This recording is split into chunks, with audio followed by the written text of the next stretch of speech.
What is up, fam? My name is John, and welcome to another episode of Chili's in the Bowl. Today's guest is one of my main brothers, Dan Dominguez from the podcast Roaches and Ramen.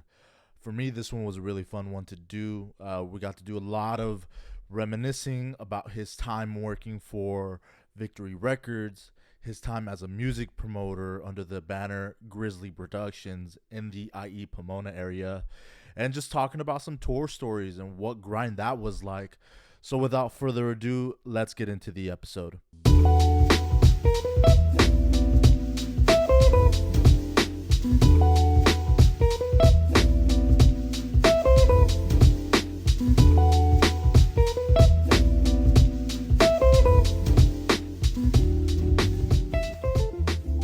Hello. Is this thing on? It is on, and I'm glad to be here because it's on. That's right. What's up? My buddy Dan from Roaches and Ramen. What up, everybody? Thank you for coming into the Chili's in the Bowl studios. No, seriously, thank you for having me here. It's really an honor. It's really an honor because I've seen it from literally birth to what it's now becoming, and I'm just excited to be here. Well, I have to thank you for inspiring me to do this. Well, dude, how can I not? You're my boy. I've seen you. I mean, I've known you for such a long time. I've known that you're just such a talented dude, and just to be here in a new chapter of your talent is just, I don't know. It's incredible, dude. I'm glad that you're doing this. I want this to become such a big chapter in what you will become, and I'm just glad to be here, dude. Thank you for having me here. And thank you for this amazing Golden Road mango card, which are delicious. Dude, guys. I think I'm going to get one right now. So keep talking while I go to the fridge. Okay, yeah. Ladies and gentlemen, I'm so glad that Chili's in the Bowl is finally at a point where it's going. It was just a thought before and an idea, and to be here with this beautiful setup, beautiful room, the vibes are good here, man. All right, I'm back. Let me see if you could hear this. I don't know if you were able to catch that. I heard it. I know at home everybody heard it. And if you heard it, that's the cue for you to go get yourself a nice cold brew, sit down, and let's just shoot the shit. That's right. Cheers, Pop. Shit. Cheers, brother. Yeah. I'm going to get to some of this. Oh, here we go. That's right. Salud, papa. Salud. Back in LA, man. Back here in I don't know. I don't know if I'm being salty, but I'm here back in the suck. But I'm glad to be here. It's raining. It's windy, and it just sets the tone for what California is going through right now. For real, man. It's such a shit show here in California. Oh man. It's sad, but you know what, man? We got to make the best of it. We're here. For those of you listening, he has a podcast with our buddy Jobin. Joe Madrid. Yes, shout out to Jobin. Called Roaches and Ramens. Yes. For those of you who don't know, I want you to tell them, Dan, what the podcast is about. Great. Yeah. So Roaches and Ramen is a podcast that celebrates and highlights the come up for people that everybody has a beginning, my dude. Everybody has a beginning. Either if you're a musician or a tattoo artist or any type of like skill that you have, like people start from the beginning, and everybody has a story. So what Roaches and Ramen is all about is I like celebrating the come up. Why Roaches and Ramen? Because there was a time that I was at a super low point. I'm talking about I wouldn't know if I was going to make rent. I was sleeping on a mattress in a converted garage. I remember, man. I remember those days. I was there with you. Oh, and it was cold. I didn't know if I had work the next week. It was one of the points. And sometimes at those times when you feel so desperate, anything you're running out of food, there's just one. I don't know if it's a comfort thing, but it was just like some ramen. You got some ramen. You got some 2 pieces of bread, or if not, you just have some weenies in the fridge. You just roll it up, and boom. There it is. It's something that brings you comfort. It gets you to the next day, and it's about survival. So I celebrate anyone that has come up from the suck and then came from zero to hero. And I believe Jobin Jobin is, he would attest to the same thing. And speaking of homies in the comments, here's Evan. Hold on, let me answer this real quick. Okay, yeah. Yo, what up, dog? What's up, dude? What's up? What's good? What are you guys doing? We're here doing the podcast right now. You You're, know. you're live right now, bro. You're live. Oh, shit. What's up, everybody? Hey. What's up? What are you doing? Oh, I'm dropping a deuce. Oh, the way it should be. Well, hey, bro. Hey, if you're free after, roll through. Yeah. Or not even after, just roll through now. Yeah, Just come to roll the through. house. For sure. I'll hit you up. All right. All right. All right, later. That, my friends, is Aaron Tattooer. Yeah, he was just the last episode for the Roaches and Ramen, and I gotta tell you, that episode was one of the most uplifting episodes I've had since I started Roaches and Ramen. And I mean, guys, if you don't know, now you know, and he is an amazing artist. Well, if you want to talk about from the come up, man, like Right. I don't know if we've ever told you the story. Like, I've known Aaron since we were in 7th grade. We were actually in the same soccer team. Dang. So, and after our soccer, after the season was over, Right. We would see each other once in a while, and then we lost touch. And it wasn't until like after graduation, like maybe Right. the first year out of high school for me, when I started getting into performing with bands and Right. doing all that jazz. One of our old mutual friends, his name was Scott, brought him over, and I was just like, "Yo, like, Dang. I remember you," and then that rekindled the friendship. But Yeah. dude, I remember this dude, and I know he talked about it on the Roaches and Ramen podcast, but where he was living in his parents' house. Or in his car. He or in mentioned his something. Yeah, car. he mentioned something about like Yeah. early on. He was Dude, like, I hey, was need to there do for something. that. Yeah. I was there for that. Dude, just being in the grind, being in Right. the trenches, and to see where he's at with tattooing, Dude. it's amazing, man. Because Dude. I felt like I witnessed his comeuppance, and then to see him being very successful, I'm just super proud of him. And Yeah. that dude is my brother. I love that Yeah. dude. And with Roaches and Ramen, I feel I have that. It's like we're kind of like a brother podcast. Oh yeah, this is definitely. I believe we had a conversation on the phone. I'm like, dude, you're like my sister podcast. They're just sisters, dude. Like Yeah, Roaches for and sure. Ramen, Chili's in the bowl. Like we're both soups, One's ramen and then one's chili, and it's just an honor to be here too. Seriously, brother. and and that guy is so inspiring, and that's what podcasting, the power, what we spoke about in the episode is that was the power of podcasting, where essentially that's so relatable, knowing that there's so many people out there that have a group of friends that knew each other from back in the day, and now they're full adults, they're fully out there, they're fully like getting it. And to see, there's some friends that get it, and then there's some friends that are still not there, but like you just love them and you just want the best for them, and then you kind of inspire them to just get up, and you lift them up. And that's what I like about podcasting. Yeah, and I mean, particularly with our group as well. I Right. mean, you've known us since we were kids, Dude. Dude. Kids, bro. Like, you were that surrogate father to the a bunch of misfits. Well, right, yeah. Because you were the promoter for Pomona when we would Yeah. play in the hardcore scene, the Yes. deathcore scene. You were always helping out my band, Seditionist. Right. So you've seen us when we were 17 all the way up to now. We're close to Dude. 30 years old. Oh my gosh, yeah. And so I feel that there's this bond and this kinship that we have. Right. It's almost family. It's not just we're homies. Exactly. It's because you have seen us as kids Mhm. just trying to do the damn thing when it comes to music. Yeah. And you also being a promoter Right. here in LA or Pomona, IE area. Right. There's just like a level of bond that you just, I don't know. It's kind of, I'm sure people can interpret that and know what we're talking about, Right. but it's just for me because you were someone that I really looked up to. And I think Well, thank also you. when we first started talking, you really kind of took me under your wing. Like, you were always very protective of me, always looking out for me. And so taking it to the podcasting game, Yeah. you were the first person I talked to. Right.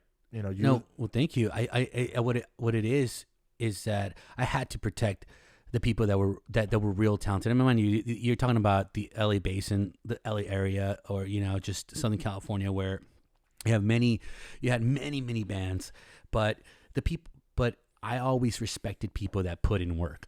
And at that moment, like when I got to meet you guys and I got to see you guys perform and I got to see you guys and not only just have conversations with you, you just can tell by a person that, regardless of whatever is in your path, you were going to go get it.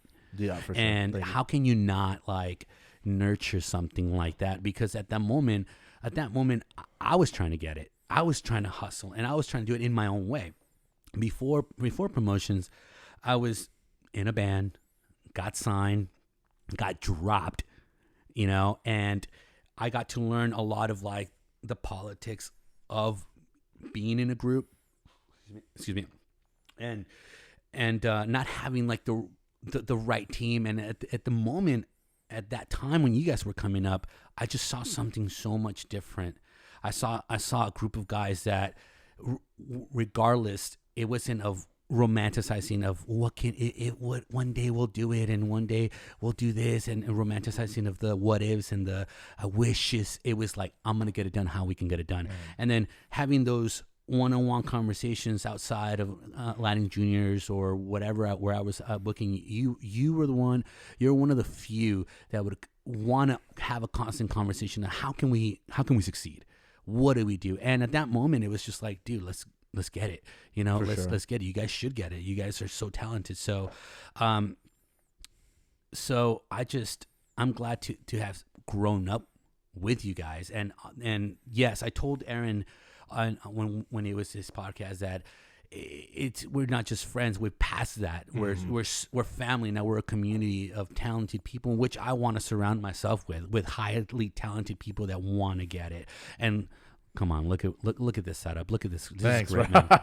It's awesome. I mean, and I think everybody now reaches a point where they rather prefer quality over quantity, right? If that makes sense, and that includes with friendships and who you choose to call family. Yeah. And Jobin, you shout out to Jobin. Jobin, yes, co-host of Roaches and Ramen. That's right.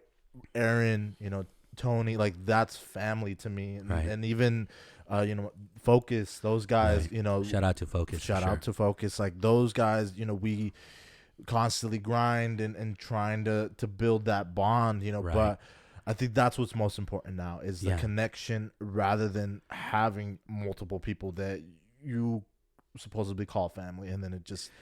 The evolution was the greatest to see. Like, I'm talking about, like, look at you. You're pretty much wifed up, and I love it. I love seeing the how you've become a man, and Aaron now being like adulting and buying his home.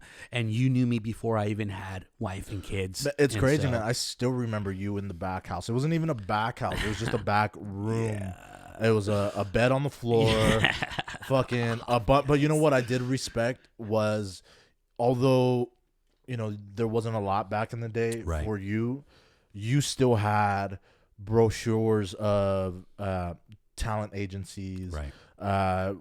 Stuff that you would pick up from NAM, right. the musical right. convention, talking to AR people. Like you were still trying to get it for people that you were managing, right. Get it for people in the Pomona, i.e. LA community, right. The hardcore community. So for me, I saw that, and I always was like, I respect his hustle, because on top of that, you were also working at one of our favorite bars in Pomona, right across the street from the Glass House, called O'Donovan's. O'Donovan. Shout out to O'Donovan's. And you were there. Like, how many times before we even performed at the Glass House, like we would just get shit faced, and you would be on the clock, and we would just go, and we would just be like, "Yo, like, you want any fries? You guys want anything? Not even. Let's go get it. Beer, get us a picture. Like we would get. I mean, and also too, you were for your promotion, like you would book Glass House, you would book Aladdin Juniors, right? And it's not. Like I'm not proud of it, but a lot of the times we would perform like really intoxicated, and the majority of the time was because we were at O'Donovan's just partying it up with you, your brother, and, just getting pre shit faced before we had to play, right? But aside from all that, the point I was trying to make was, you not only were you a promoter, trying to get your name out, trying to get Grizzly Promotions out there. Yeah. Oh man. You my were baby. also still grinding, a 9 to 5, Yes. a bar job, doing whatever you had to do to make the shit work. 100%. And I can't take all the credit. If it wasn't for Zach at Astro Media, he worked so hard. When we started, he was just a young cat too. He was throwing shows in La Puente out of his backyard, and he was booking such good talent. And when we both came together, and at first he hit me up, and he was just really enthusiastic about getting deeper into the scene. It's just he had such a want where it now reflects to he's one of the top media companies. And whatever he does, when it comes to like recording or editing, meaning video recording, Yeah, he's top, man. The things that he's now doing and the people he's working with, he's so deep. Where I am so proud of him because I knew he was gonna do something, and I knew he was gonna do something big. So shout out to Zach, because I know you're listening, buddy. I love you, and I want nothing but the best for you. So if it wasn't for him, we wouldn't have had Grizzly. Grizzly was definitely my baby, dude. It was definitely my baby because I had learned from. Luckily, even though when I was in a touring musician, I knew that for some reason I could foresee that it was going to be an end somehow or some way, and I know that we're naive when we're young. We're like, I'm going to tour for the rest of my life. I'm going to make it. Oh yeah. I mean, I have to admit I was one of those guys, I mean, it's good times, man. Yeah. Good times touring. But because I foresaw something like that, I had to look for something else. And luckily, I was hanging out with some friends, and we were just running amok. We were just drinking, and we went over to the Pike in Long Beach. Oh, okay, yeah. Okay, Mm-hmm. and we saw this dude that was trying. He was getting stuff out, and he was getting stuff out from a Victory Records truck. Like they usually used to have. Victory Records was one of the most prominent like record labels for the core or emo scene. I mean, not to date ourselves, but right. I still remember when I bought a Treyu's. Was it the second to last album? I forgot which one it was. Oh, Death Grip on Yesterday. I think that's what it was. Sick, yes. It had the Victory Records DVD in the back with all the Victory bands. Yes. So it had like Aiden. It had Bury Your Dead. All these fucking. It had. But I still it had all everybody. these bands, and I remember back in the day, like that was one of the labels you wanted to get on. Wanted to. So right away when we saw that truck, the other people were like, no, let's go to like the beach and stuff. We had like a group of girls and we had like some dudes. And at that moment, we're like, we're going to go get some right now. Let's go to the beach and put a little sand in it, But I saw this truck, and immediately he was offloading things, and you could tell he was late. His name was Jordan, and he was taking out like all the promotional stuff out of his truck, but he was like he just didn't know if it was gonna make the end of at that moment. It was Taste of Chaos that had come through the Long Beach Convention Center, right? And we're like, hey man, we love Victory, blah blah. We kind of started getting on top of his totem pole about it, like all excited. And he's like, yeah, man, I'm a little late.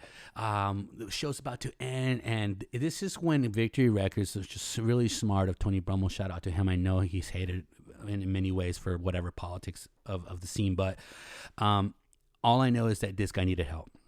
And this is when Victory would, anytime you would go to either to Warped Tour or to any like big show, Victory was there or a Victory band was there, they would have like a little baggie, and then they would have all these promotional CDs. Fuck, did I just say CD?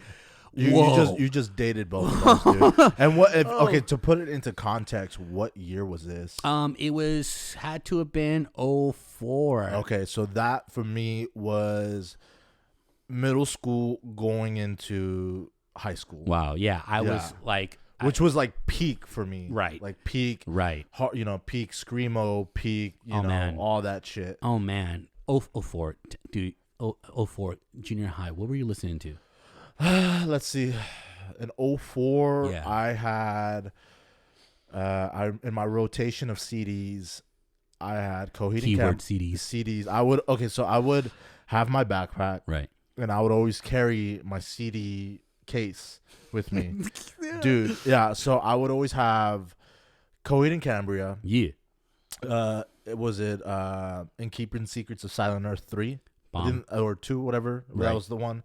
Second album. Right. I had that on rotation. I had a lot of Misfits, Right. both Glenn and Michael Graves era. Okay. I had The Doors. I was really big on The Doors and like Led Zeppelin.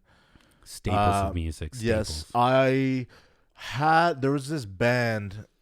I don't think they're around anymore. I doubt. They were called On the Last Day, and they were a victory band. Yeah. They had this one song they were like one-hit wonders. Like they had this one song that was called Meaning in the Static. Right. That if anybody wants to go and do like a deep dive on YouTube, check that song out. On the Last Day, Meaning in the Static. I had Glassjaw. I love Glassjaw. My gosh, since dude. day one. And oh my Deftones. gosh, dude. Glassjaw. Glassjaw and I'll leave that shit up Deftones. all day. Yeah. Okay, so at that time, they were handing out CDs. So we're like, dude, we have 7 people here, brother. You are 8. And he's like, do you guys want to help? I'm like, what do we need to do? Well, if you guys help me with this, I got a box of like posters and all that. And these girls, because we all, and the guys, we all like were about this music. So we were like young. We're like got wet over all this stuff, and we're like, yeah, we'll do it, you know. And he was like, fuck it, like this will go. And we went out there. About 3,000 people came out, and he got rid of boxes that are that big. Like I'm pointing at like a medium-sized box full of just these little baggies, full of promotional material. We helped them, and that was the beginning of me wanting more. Kind of like how when you started doing music, you just wanted to get more in depth, and how, you didn't care how you did it. You just wanted to ask questions. You caught that music bug, and we get to it. Yeah. From there, it evolved from me working with Victory Records, learning. Mainly learning. If I didn't go to college, this was my college years. Yeah, these 100%. were my college years. So it was time for me to embark on this. And even though I was playing in a band at the time, that band would hassle me like, just give them our demo. You work for them, you know. At first, I was just volunteering. And then it became like, hey, we'll pay you this much if every time we're in town, you're able to do that, you know, and we'll do that. And okay, cool. And then from there, they started sending me material like at my at wherever home I was, either couch surfing, or I would ask the person that I was either dating at that time, like, hey, can they just send that stuff and I'll just pick them up? Yeah. Boom. And they just started sending like big packages to the point that I overwhelmed the packaging. And then the that person that I was dating, their mom was like, what the is this? Yeah. You know, I mean, like, it got to the point where they were just like, oh, we'll just send it to Dan. But it was the time that like she had like one of those point and shoot cameras, and that's all they wanted. They wanted an email knowing that their promotion stuff was getting put. And I would go. I see. So any local show, I would go and start doing it. I would go to Chain, R.I.P. Chain. I would go to Chain. I would go to the Glass. I would go to the Whiskey Go Go. I would go everywhere. However, even if I had to take a bus, you were gonna get there, but I was gonna get it, you know. And from then, all of a sudden, they're like, "Give me your email. I got something for you." And shout out to Mark Bubb at that time. Mark Bubb, he sent me an email, and all I knew is I had a pass for 6 to 8 dates to Warped Tour. Wow. And that's where I raged on it. I'm like, I'm gonna get it. I'm gonna get it. So I had to do something. No, I feel you, man. And I mean, talking about that music bug, for me, I mean, since I was a kid, I've always been just a music lover. Like, you could ask anybody. I was always, you know, I always had like a toy guitar in my hand, whatever it may be. But, you know, it really wasn't until I want to say about 8th grade where I really wanted to, you know, be in a band. And at that point, Who gave you the music bug? What was the band that you were like, I want to do that? I think it was the Misfits, man, to be honest. Well, right on. Okay, so Misfits was the band that got me to want to be in a band, Mm-hmm. but I didn't know what instrument I wanted to play. Like I always thought, when I was younger that, oh, I'm a guitar player, but I fucking sucked at guitar, to be honest. Really? With you. Yeah, dude, I suck at guitar. It's so strange to hear that you're saying that you sucked. It's just weird Dude, because only known you as like one of the most elite bassists in like Southern California, hands down. And I'm a bassist myself, dude. But it's funny because I mean, I thought I was a bassist. I'm sorry, I thought I was a guitar player, and then once I started getting into high school, I would try out for these bands as a guitar player. Mm-hmm. And I wasn't getting accepted, or I wasn't, they didn't want me. And it wasn't until I had a buddy at the time, his name was Ian Para. He was like, yo, try out for my band. And it was this band called Happy Hannah. Yeah. Happy Hannah. From Hannah. Here? From here, from Kobe. Yeah. And mind you, I was a sophomore in high school.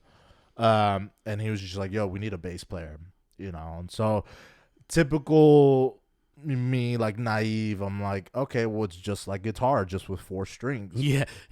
And so I tried out for this band, and then, I got in, but it wasn't like, I wasn't good. Like I taught myself how to play bass, like, right. And so, but I think, Misfits was the band that got me to want to start playing music, or performing in bands, I should say. That heavy down strum. But once I started to really dive deep into bass because of Ian, it was actually Timmy C from Rage who got me really into bass and want to do bass as my main instrument. Yes, man. That's had to have been the same around that time. That's when they were already becoming legendary, dude. And it's funny because I feel like a lot of my style and the way I perform, it very much emulates Timmy C's, where he's very much a pocket player, very much just in the zone. Like he can get flashy at times for sure, but majority of the time he's just fucking in the pocket. And I find myself in that same, like, I'm that kind of player. And where that tone. Dude, just so gnarly good. Fucking tone. But for me, my method is I'll get flashy if the song calls for it. Right. But for the most part, I'm a pocket player. Like, I've always been a pocket player. Dude, and people just don't understand sometimes. I believe that bassists will understand is that to be such a strong bassist, you have to be, the most essential thing to be is to be a pocket player. It really is, because it just centers the music, it centers the timing, and to be a pocket player. I mean, there's a lot of bassists. The professional ones, that you got to be flashy. You got to pluck. You got to slap. You got to, all that. But to just strum in time and then become that bass, that solid bass behind 100%. It was. It's And I mean, and that's something that I really honed in once I started to perform, like in the reggae community. Really, just kind of being, I call it militant.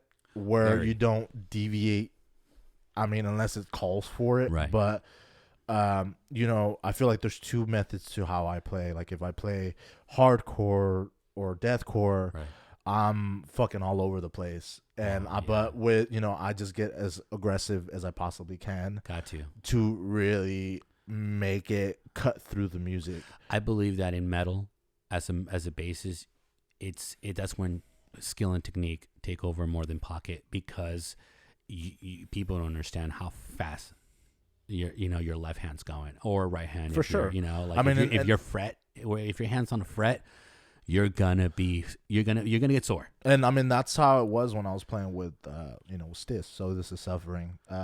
They're very techy. Shout out to them. Shout out to them. Still keeping it going, but it was very much riffage, like fucking fast.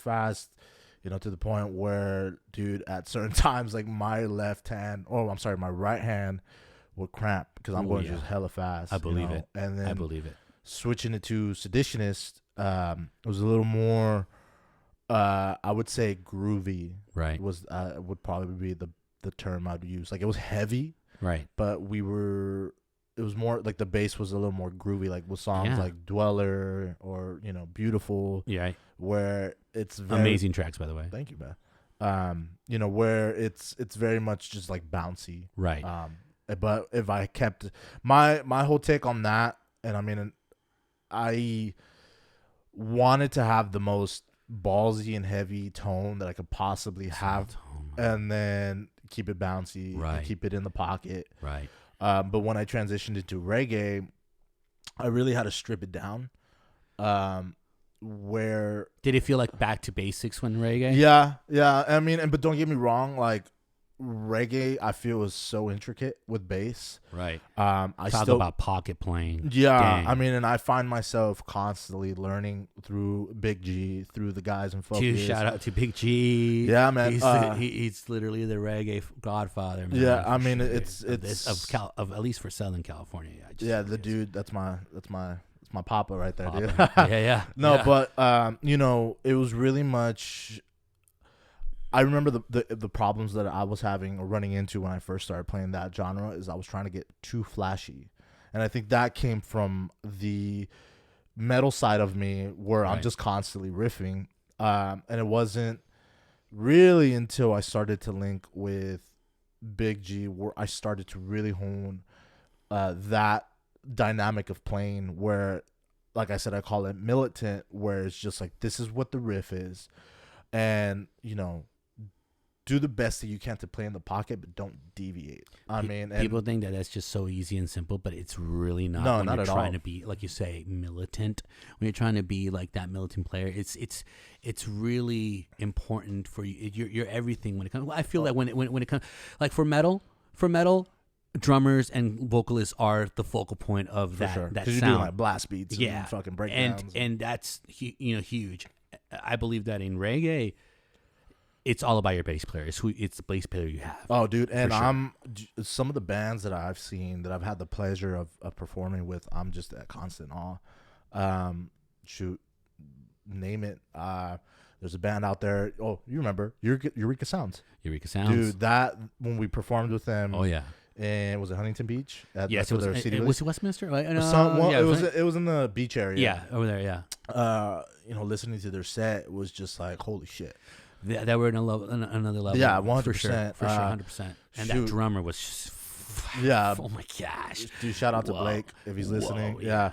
But, there's like guys like them, Eureka Sounds. There's guys like Split Vision, their bass player is fucking sick. Right. Who else, man? You got Roots of Mine. You got Austin. Right.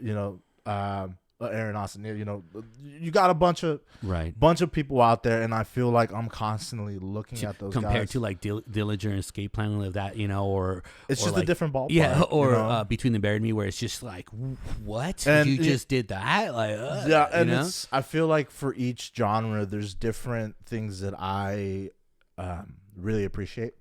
Like you're naming Dillinger Escape Plan, Between the Buried and Me, all those bands, like that's a whole different realm. When you're coming into this scene with the reggae scene, it's I admire it because they have the ability to really stand out. Right. By the techniques that they have. For me, it's like to see them and to see what they're doing, to see how in the pocket they are. For me, because I still. And I constantly say it, and a lot of people tell me to shut up when I say it. I was like, I don't consider myself a reggae bass player. Oh my gosh, slap yourself. No, like I don't. I really don't, dude. So good. No, I really don't consider myself, because I feel like sometimes, I have this like, I wouldn't say it's an insecurity, but it's more like a feeling of like, fuck, am I faking the funk? Because I jumped into this really just trying to be a student and really just trying to pick the brains. It's so mature for you to say that, and this is why I say that, and so I can echo off on that. Even when you mentioned earlier, as a young player, you were already wanting to be like a very conservative player, not so flashy, but in the pocket. I got that's key, and I believe that you feel like that because from the outside perspective, that's just the artist in you being coy. Get me with yourself, but tour, like being on tour, working for Victory, and being with bands like Bury Your Dead, and when Amir just first started and they had the original lineup, and or when I saw like A Day to Remember when they were just coming out, I mean they were or all those. Okay, so all those, I as a bassist myself, I would be on the side stage and just looking at them and. They get off and I'm like, dude, you're so good. Oh my gosh. And I'd be like a fanboy about it, but they were like, oh, that's cool. I mean, I just do this and it's just very like simple. And then I was just, and it led me to believe that these guys were just dudes that were kind of like yourself that just they just got on a bass and they wanted to be in a band and they weren't just being flashy. They just wanted to be a student of the sound. And for some reason that made them really great bass players that people would just, from the outside perspective, they'd be like, dude, you're so amazing. But they were just like, no, I'm playing 4/4 and I'm just 100%. strumming, you know? Like, I mean, I will say, like, I do accredit, the reason why I play bass is because of that dude, Ian. I haven't spoken to him in a long time, but, if it really wasn't for him to be, telling me, yo, like, we need a bass player. And like, look at you now. Like, I probably would have never picked up the bass, to be honest with you. Because, I mean, not only were just, you were trying to be a pocket player, but when I heard you, when I started booking your bands, like, it wasn't just your playing. It was, you had all of it, all the spectrums of it. First of all, your tone was immaculate. It was just like, Thanks, what? Like, this is the real deal, because you had bands out there that were just beginning or they were opening bands or whatever, and they just have a 115 and they're just strumming. You could hear like that they muffle because they would muffle a couple things because it wasn't on the pocket. They were just like, I just want to be on stage and they were just concentrating on one element of being a bass player, which was the performance side, versus you. You're doing sound check and then you strum your first note or you just turn on your bass, and then you have to turn around because if you're really about music and you know the instrument, you're just like, did I just hear that amazing tone? And then a couple hours later, your band goes up and then you are moving. You would use your stage space so good where I was just like, this guy's the real deal. And it was, so you had the performance side, you had your tone, you're in the pocket, and from there, that's the type of respect that as a promoter, I was like, there's something with this dude. Not just something with this dude, there's something with this whole group. There's something with this whole sound. And therefore, that's why at that moment, there's no way you could have faked the funk, or those other bands that were in the Victory label faking the funk. I don't think so. Yeah. Either you have it or you don't. Like comedians, either you're funny or you're not. Yeah, I mean, I think that at that time, and it's funny because, sometimes Aaron and I will have that conversation where that time was a very, it was special. And what I mean by special, it was kind of like lightning in a bottle, where we were able to connect with people in our hometown and really champion them. At least I thought. Definitely, really. You were part of the small group, man, and I can name the bands. It was you guys. It was at first So Is Suffering when they were coming up. You had Destruction of a King. Yeah. Shout out to Justin. He was super a pocket player right there. You had you had Seditionist. You had that. Fisher Maker, Legend Shall Fall. Dude, it was, and that was just that small group that had it together, And it was crazy because back in that time, dude, it could literally be that same lineup every time, and people will show up, dude. People, and I still remember, and I'm like, even talking about it now, right? I'm having flashbacks of the shows that we would have. It would be Stiss, it'd be Seditionist, Legend Shall Fall, Face Your Maker, Genocide District, Hail, Destitute. Dude, like 7 or 8 bands on a bill. Yes. And if we would go on like at the show would start like at 4 and it wouldn't end till like 10, 11. It had to. And And it was packed. everybody, it was packed all the time. It was just packed with punches, packed just like on it, every band. And something that, as a promoter, like Zach and I knew that we didn't want to oversaturate it. We didn't want to like bore people with the lineups, but we did that on purpose, monthly or 2 times out of the month, and keeping these lineups up, because after those shows became like great successful shows, then it was time to separate the lineups, get the brand new breed, like the smaller bands. And now that's when I was able to sort of graduate the ticket or the card, the lineup card, to give you guys the opportunity to start headlining. Absolutely. So the first few shows in on for the Grizzly days, it was those lineups, and then it just became just Seditionist or Face Your Maker with a supporting lineup. But it became, and we just felt that we were creating a path for you guys to become that type, and in a way we were just sifting through the ones that would deserve to be in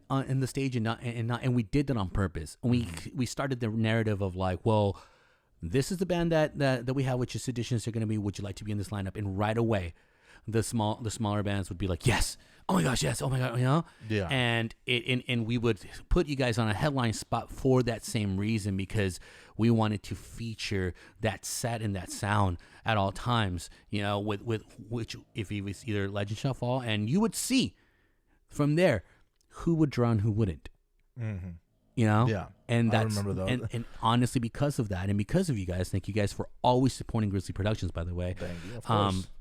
That's why that little formula became who we became in the end. Well, I still remember there was that one show where it was Seditionist and Face Your Maker. We were going to headline, and it was so fucking packed. Right. And we didn't even end up playing because the cops showed Yes. up. But like, for me, Yes. it was funny because I feel like that would have been one of like our great shows, Right. because it was fucking packed to the gills, man. And bands were already performing, because I know Right. there was a couple bands that were touring that were added onto the bill. But dude, the amount of people that were there and how stoked everybody was, it was Right. just good vibes all around.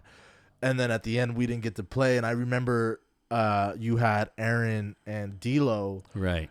go up and make the announcement, and how bumped man. everybody was. I mean, dude, it was over. The reason why it was over capacity, because it was over capacity, and it got way too hot in there. People kept on going because this place was in a corner. So I remember that. It wasn't like Aladdin Juniors at the time that it had that rail where everybody can, you know, like hang out, and you know, at least you were in the just within the limits of just the venue. And over there it was open, so it just looked like all these guys. Honestly, if you were a cop and you just see all these people look like Antifa out there, you know, they were like, "Hey man, I don't know, like we need to shut this down." And do they have a permit? And I honestly believe sorry, Zach told me that in the end it was Glass House. I remember that. That called the cops because we were taking their draw. Yeah. You know, from these headlining bands that, you know, or these tour packages that they paid so much money for. Yeah, I remember you telling me that. At that time, I can't blame them, because, but to me, what can I do? I was just doing me, you know? Zach was we were just doing Grizzly. Well, at that time too, because, okay, correct me if I'm wrong. Right.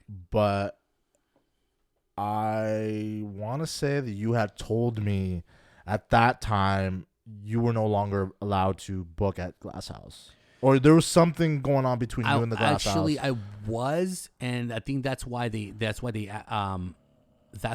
invited me. They're like, look, if you're gonna be doing shows around town, might as well just do it in our venue.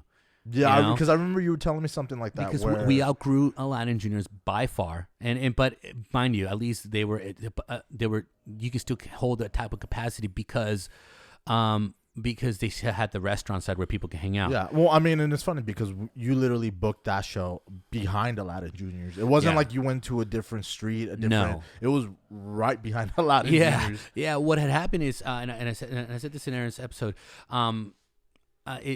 the fact it was the owner that ran into money problems. The owner originally. Now Atlanta Juniors is now PBW. Yeah. Okay. And I don't know. and I don't know if they always exist or not anymore. I haven't gone since the pandemic, but dude, there's always a different owner. Like there's since Aladdin Juniors kind of shut down. They said it was like a cursed place for owners. Dude, like, they've had like 3 or 4 different owners. Like the last few times that I went to perform or to go hang out, it was always somebody different.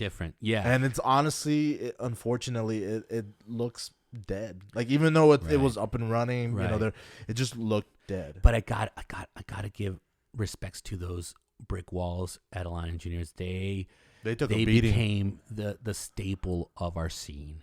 Like that was the venue you wanted to play in the Inland Empire, because besides that, it was just Chain Reaction where you were playing. Well, it was either I feel like the 3 staples were Chain Reaction. Yes. It was Glass House. Yes. And then it was Aladdin Juniors. Yes. For our scene at our time. And it's funny because it went from where we were booking a lot of shows at the Glass House. And then it went from Glass House, we moved it over to Aladdin Juniors, but it almost seemed like the shows were a lot better at Aladdin Juniors because it was more intimate. And like I said, those brick walls would take beatings from people. I remember playing there, and the stage itself too would take a beating. That stage was amazing, by the way. Dude, I remember, you know, Aaron and I, we were performing. We talk about it to this day. We still laugh about it, but like we were performing, and I don't know what the fuck I did, but I remember I did like a stomp on the stage, and Aaron was right next to me, and I fucking put a hole through the stage. And Aaron looked at me because he thought he was gonna fall, and we were looking at each other. We just started like grinning, like laughing. But dude, like that place took such a beating. Yet it was, at least to me, it felt like it was so beloved. It was what underground should have been. And you mentioned me. I had a 9 to 5 at that time, either a good night. But I will sincerely tell you this. I loved booking shows to validate great talent. That was the mantra of Grizzly Productions. Why? Because I didn't give a fuck about the money, to be honest with you. No, that's for sure. I didn't. I wanted to bring good talent, and I wanted to validate the talent that they were doing such a great job outside of the stages. And that was the only place you could validate those musicians, by having a good show for them. For sure. For having, and it wasn't just that, it was many things. It was just like, how do we get people here? How do we market? How do we promote? Who do we get? Who draws? And it became that formula became what graduated us out of Aladdin to getting the Rositas, working with Rosita, sorry. And it was actually Casa Jimenez, guys. I know that in Roaches Ramen, if you do and go listen to it, I said Rositas and we named it Rositas, but the Rosita was the owner of that. Yeah. Right. And then they told us, hey, after this incident, because we don't have a entertainment license, I don't think we can continue doing this. But you can finish the rest of your quarter. And then it was just like 2 or 3 shows after that. But that's when the Glass House hit us up. And then they're like, listen, if you're going to be booking, might as well book here. And that's when I started doing business with Golden Voice. Yeah. You know, and because that's a Golden Voice venue. And the way I was able to make up that show that you guys didn't play, you guys ended up headlining at the Glass House. Yeah. And it was such a great show. The formula was this. It was the lineup, the marketing, and the production.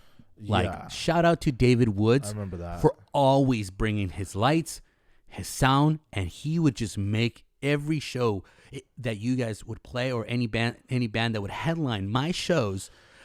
It was like, these are the elements you're supposed to have. You know what's funny? I think that I want to say second or first Glass House show that we did through there. Right.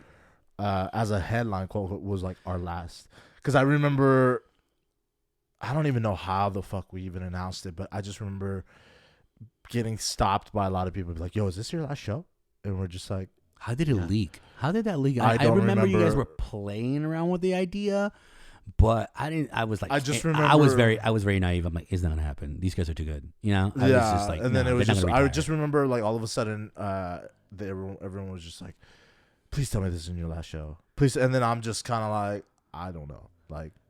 I knew, but I wasn't gonna be like, yeah, it's our last show. Dang, dude. But it was funny because it feel was their like pain. right. I It was. feel their It felt. It pain. was like right at the peak. Well, I wouldn't even say the peak, man, but like it was it was such a good time to play shows there, and in that area, or just playing shows in general.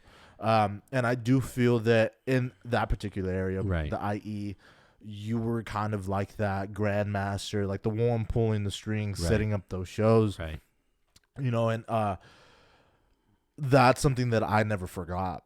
And then switching it over post that, we would always just keep in touch. We would always Right. talk. And it became to the point where it no longer became a friendship. It became like a brother. Oh, yeah, like a family. Like 100%. you I became think like a you- family to me. Oh, thank you. And I think a lot of that feel had the to same do way. because we really just connected not only through the music scene, but I just feel like we had a lot of similarities where we Right. were both constantly just trying to fucking grind. Grind. Trying Grind, to yes. and I know Working for hard. me, and I was telling, Aaron, You can't fake the funk if you're working hard. no, I'm sorry. 100%. And for me, like I'm turning 30 this year, and I reflecting Welcome back to 3-0. and reflecting back on the last 10 years, like Right. I spent my 20s really just in music, and more so in the deathcore hardcore scene, Right. and in my later 20s more in like the reggae scene. But for them, it's 10 years of just devoting my life into music. That's And a I feel lot. like when you That's- do that, and yeah. especially touring, you have these kinships and these bonds with Right. people. And I told Big G, he's one of them. Yeah. You're one of them. It's an I had Rolly on the last episode, and Shout out to Rolly, my yeah, dude. having Yes. Rolly, and it was that episode was really fun. It's so funny because every So time check it out, people. It's so good. every time I talk to that dude, it's just fun. It's fun. and- But he's one of them too. Yeah, Yeah. no doubt. Just the community was so tight. All these, because most I want to say 25% of the people there were, maybe even less, were musicians or where they had bands that were playing. So I could tell how easily that got leaked. I don't know Yeah. how it got leaked, but it got leaked, and that's why the community started asking. But I was very naive, and I still was naive until I started touring with Face Your Maker, and I was in the East Coast. We were in Philly, we were in South Carolina, and we were in Georgia. When they're like, when the guys were like, yeah, we're from LA, we play with bands, and once we would name Seditionists, for Philadelphia to be like, wait, you guys know Sedition? Dude, I love those guys. Oh, I love their music, and we were just like, what? Yeah, The- I remember you telling what's me, and go- I'm just like, and what I'm the just like, fuck? At that moment, I was stunned, and I'm just like, why did they stop?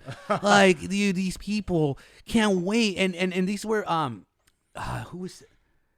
I'll come up with. I forgot the member of the band, but he was this cool dude, that was in a band in Philadelphia.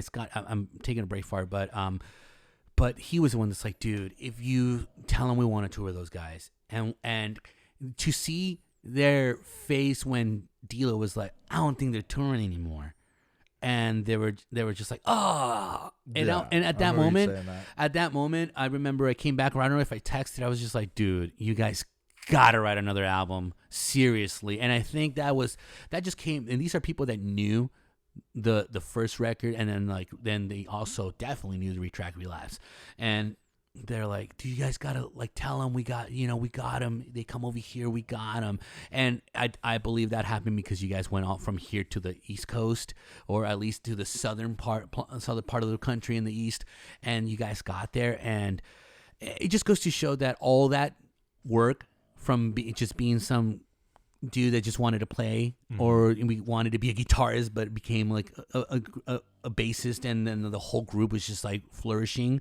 And you could tell Jobin was in the band, Yeah. and he got to hear this. So to him, I don't know how he reacted. I don't know how he feels about it. I definitely don't like I don't like reminding Joe because he's one of those guys like, listen, I put a Band-Aid on it, it healed. I don't know, you know? Yeah, and I sure. respect him for that. But it was one of those things that like, if you guys could have done, I swear. But I'm glad that you yourself said, okay, if I'm not going to do it here, I still love music. I'm going to go here. And you did it. Yeah. And now from that, dude, now you have your own podcast, man. It's what people need to hear, man. especially people that are out there, that 16-year-old, that 20-year-old that's still in a band wants to do something. Especially in this pandemic, yeah, you might not be performing, but you better be fucking writing. But I feel like, now would be the perfect opportunity to at least get something going. Like for me, music has always been a big passion of mine. And with Seditionist, it was definitely a big part. Anybody that knows me knows that was such a big part of my life. Dude. Yeah, it was all our babies. Yeah. But I'm at a point now where I'm happy what we did. Happy with what the outcome was, and I'm excited with what I'm doing now. With that Roaches and Ramen lifestyle, because from what I heard from Aaron, touring across the country on a van that you don't know if is going to make it, with 100%, with crazy dude. Terrains out there, with like dude, weather hitting you guys, it fucking sucked. like with eating peanut butter and jelly sandwiches, I will say, dude, our tour bus that we called Nighthawk, that motherfucker was such a trooper. That's right. I'm sure they told you stories. Yeah. I heard the episode, yeah. the whole with the the pee situation. Yeah. But dude, like I remember we were driving to Jobin's house, and Jobin lives in New Mexico, and I give him mad props for making it work, Sun State. for living in New Mexico and then being in a band in LA. And so when we were touring, we were driving from California not even California. We were driving from Washington, or Oregon, I'm sorry, all the way to Jobin's house. Yeah. And so I remember we were crossing Arizona to go into New Mexico, and there was this big ass hill, and this one was, of many, dude. So this was maybe like 1 or 2 in the afternoon, and our radiator was broken. Like we would have to drive at night, and not only did we have to drive at night, if we were driving in the day, we had to keep it under 55 so it wouldn't burn out. So we were going up this hill, and we get to the dip, and when we get to the dip, we're making our way back up the mountain. And when we get up to the mountain, we start overheating like crazy. And we probably spent maybe a good 30 minutes trying to get it up the hill, and it got to the point where we were just like, there's no fucking way we're gonna be able to make this hill. So what? And I'm pretty sure you're in the middle of fucking nowhere. 100%, dude. We were in the fucking desert. No services anywhere. Our solution was, we're gonna go back to the dip on the bottom. We're gonna wait until the evening, and once that time comes, then we're gonna make it up the hill. And sure enough, we waited till literally sunset, which was like 6:30. I love stories like this, dude. And we were literally like, I remember Jobin, we're putting water into the radiator, trying to do everything we can to make it work. And then once it reached sunset, we're like, fuck it, let's try it. And sure enough, we made it over the hill. Dude, you know the shitty part of that thing?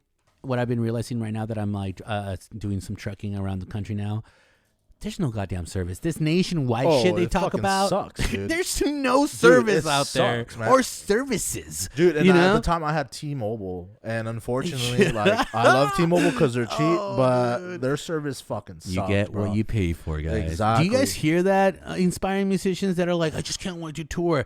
Yeah, this is the real deal here. Dude, okay, look, man, it was grimy. Not to sound gross, I would legit go 5 days without showering. Yeah, that's exactly Roaches and Ramen, buddy. I will say, and you get sick all the time, so I would always have like this health kit, with medicines and shit. Yeah. But I will say, man, like it really taught me to appreciate a fucking bed and a shower. Oh yeah. Because a hot shower. I have pictures where I'm literally in fetal position with fucking like Mowgli or Aaron or Brett, like literally right next to me, being the little spoon. Like it was grimy, bro. Dude, like there was one time too, give you another tour story. Yes. We were up north. Right. And the venue was like this warehouse. It was in Reading, I want to say. And the way we slept in the van, we didn't. So back in the day, we would take out the middle seat and put it outside. Yeah. But for whatever reason, we didn't do it this time. And so I slept in like the crevices of the fucking. Oh, the crevice, dude! I was sleeping Mr. Crevice, dude. I was asleep in the crevices of the seats. Yes. With a big ass like Mexican blanket with a tiger on it. Got to. And Aaron slept on the dashboard because he's tiny. Tiny. So or tinier. Right. So it was literally like, 7 dudes, and on top of that, we didn't have a trailer. That's what everyone's telling me, man. That it was crammed, dude. In there, so dude. We didn't have a trailer, so we would pack all our shit in the back. Yeah, and then we would have like 2 seats, and then the driver and the passenger side. Yeah.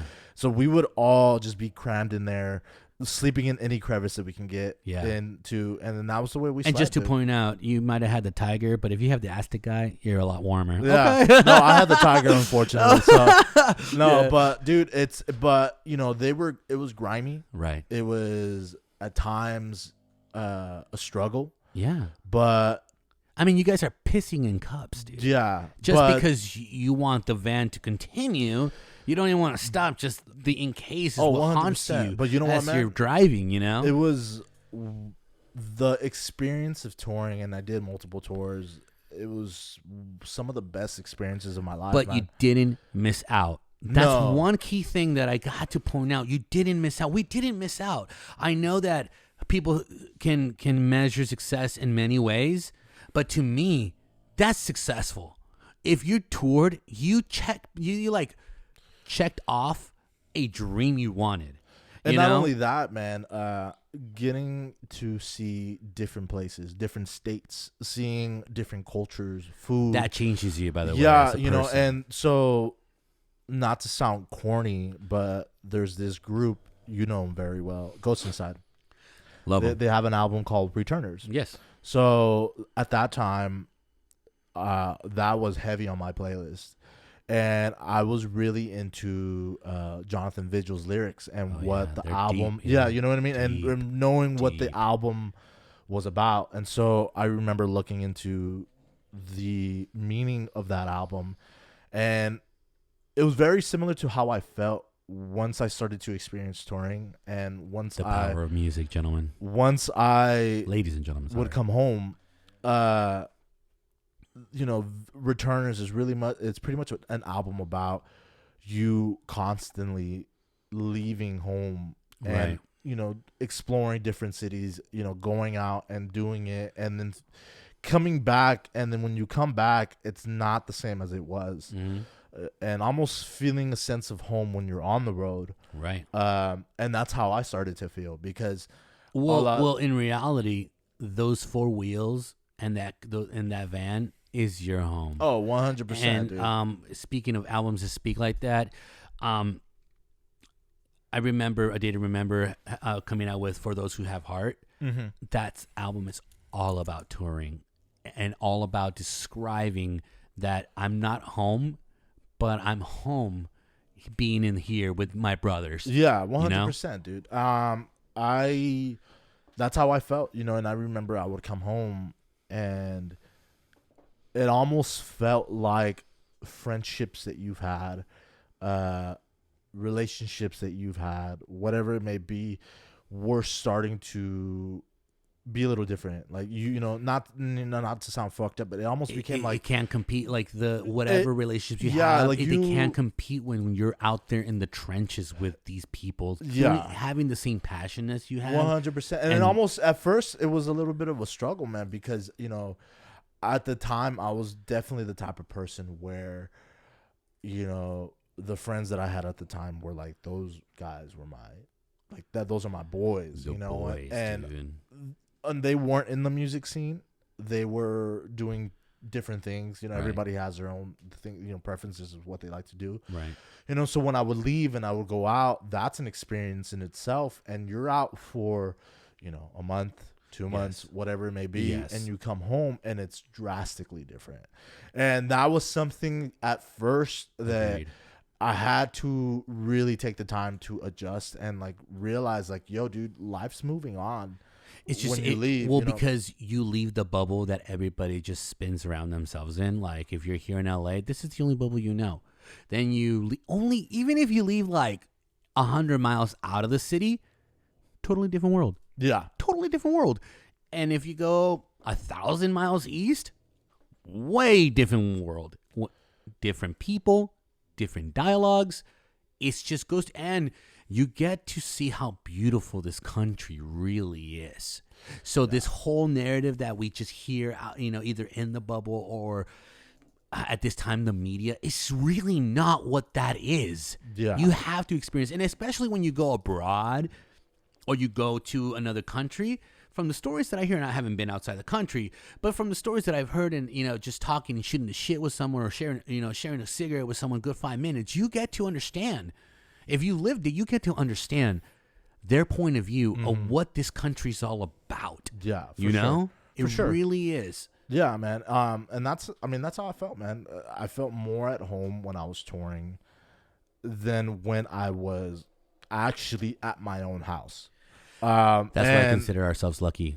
Yeah, man. Especially with this pandemic, after this pandemic, where people are not touring, where it did affect. Like, there's so many inactive stages in the country right now, where, like, seriously, we didn't miss out. And the people that still are musicians and want to do that, you have no idea of what it takes to do something like that. It's definitely it's a lot of work, 100%. Really is. And It's I hard feel work, it's like grind. I'm hoping that at a certain point we get to some sort of normality where we will be able to have that opportunity. Because I tell you, man, that's, for me, that is one of the greatest experiences that I ever had. Yes. Because not so much the playing side of things, you know, performing shows, like that was great, but it's getting to see different cultures and different cities and seeing how they went about living their lives and the food. Right. And so all that, you know, particularly with New Mexico, Yes. and Texas, The land of enchantment, buddy. dude, those two states for me in particular, just their food, and I love food, dude. I'm a fat ass. Green chili, buddy. Dude, like even when it came down to the food, it's so drastically different than LA. Yeah. And I think that's what it did. It got me out of my bubble of LA. Yeah, which either you miss it and you know, or you appreciate it more when you come back, because it's just totally different. It's not. I'm not saying that it's shittier or anything. Like, it's not, but it's just a different. It's a different thing. And I will tell you what the miles did for me. Me sitting in a van and looking outside through those beautiful mountains, me just staring at like the country or these long miles. I got to really get to know myself. Like, you start self-reflecting. When you're like, you start finding yourself through these long miles, you know? For example, when you're in the desert and it's nighttime, you only see the road.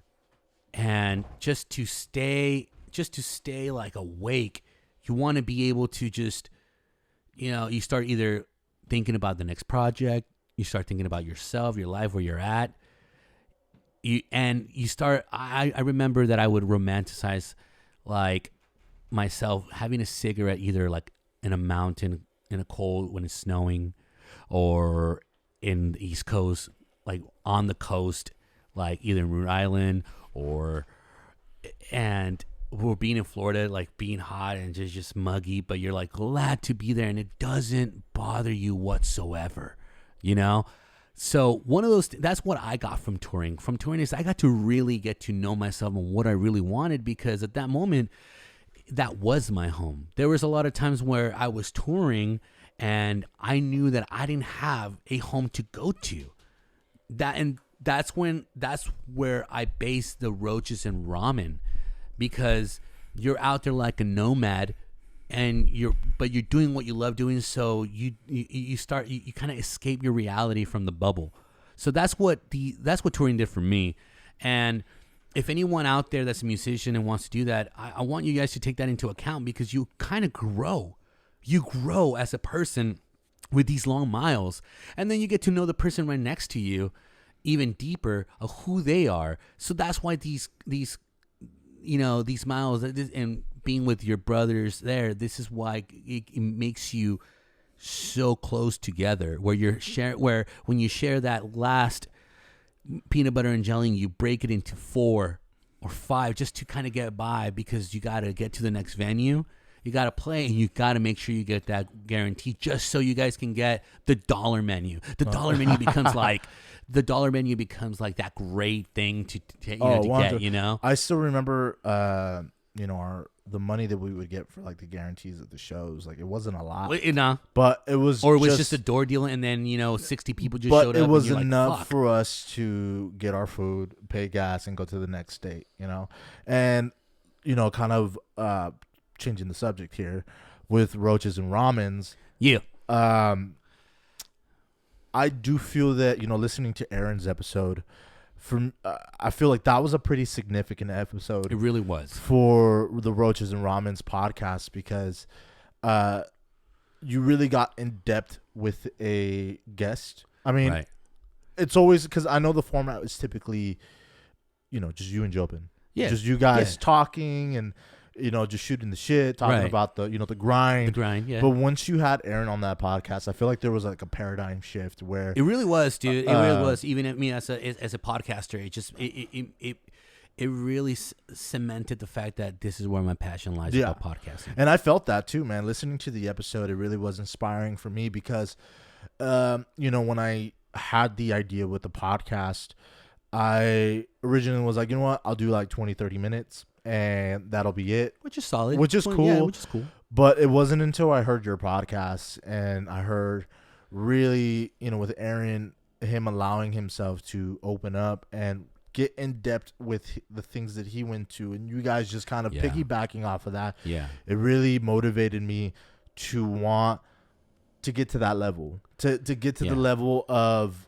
really getting in depth with people. Yeah. For me, this podcast,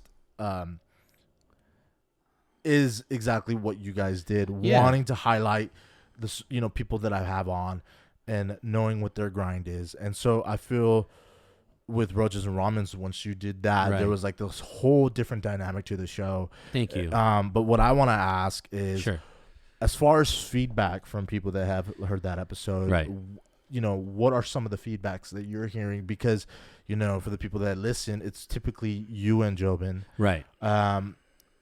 And then when you had Aaron on, I like to think that you had more people kind of listening to that episode. Yes, definitely. The feedback was this.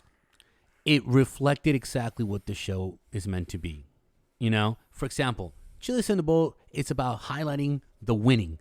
When you win, that's where Chili's in the Bowl came through, right? That's where it came from, right? Like that saying, that became that group saying, that cult saying that you guys had.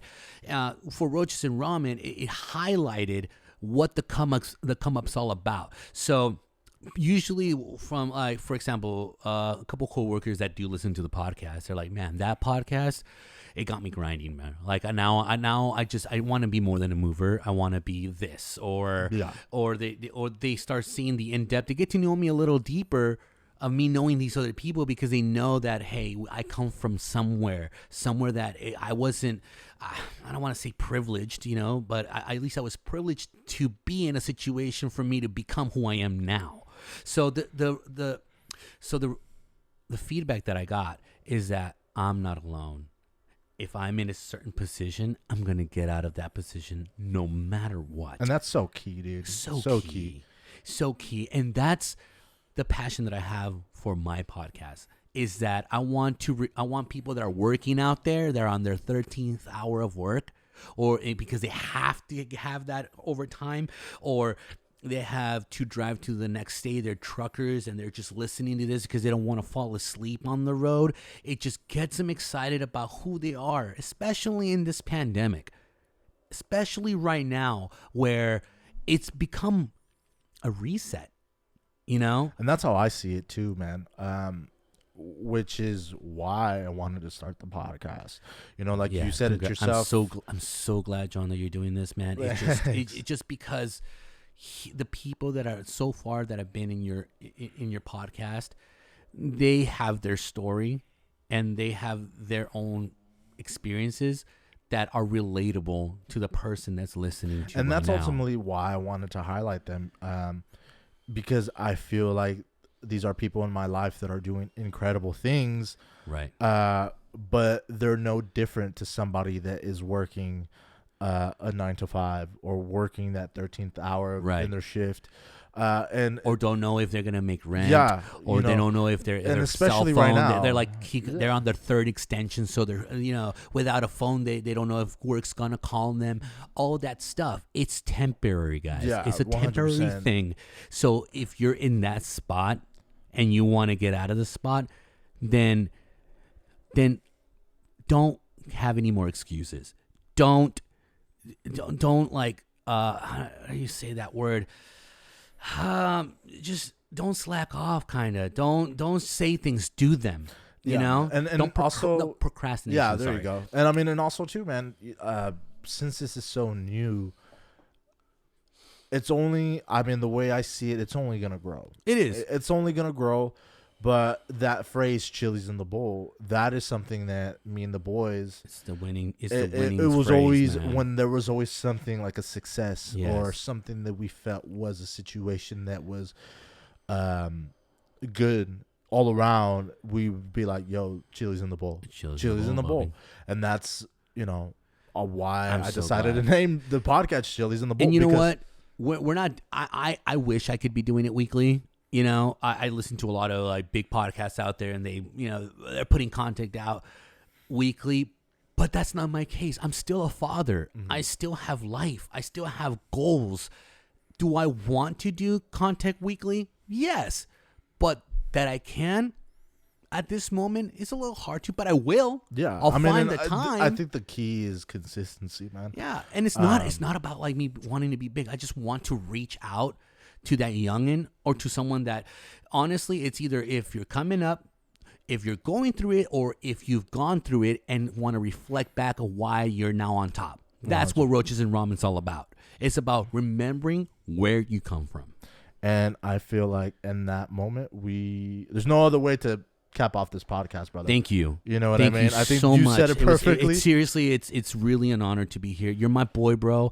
I know this podcast is gonna be huge. Thank you, brother. I feel it in my bones, and I want nothing but the best for Chili's in the Bowl. So people, if you're out there, please share this or share go to his catalog, hear this out. There's more to come, but this is the reason why we're doing it. And let me tell you, I'm sitting next to one of the most talented people I know, and that is not even an exaggeration, guys. So I love my boy. I love Chili's in the Bowl, and I want nothing but success for you. Thank you, my brother. Well, thank you for coming to the Chili's in the Bowl studio. Thank you for having me here. Seriously, I love you, brother. Love you. We're gonna do another one. I always tell my course. guests that, but because we have such a good time doing it. Oh yeah, and stay tuned, guys, because John Gill's gonna be in Roaches and Ramen in a couple weeks, and I can't wait to have him in there because then I'm gonna get into the questions that I have for you, buddy.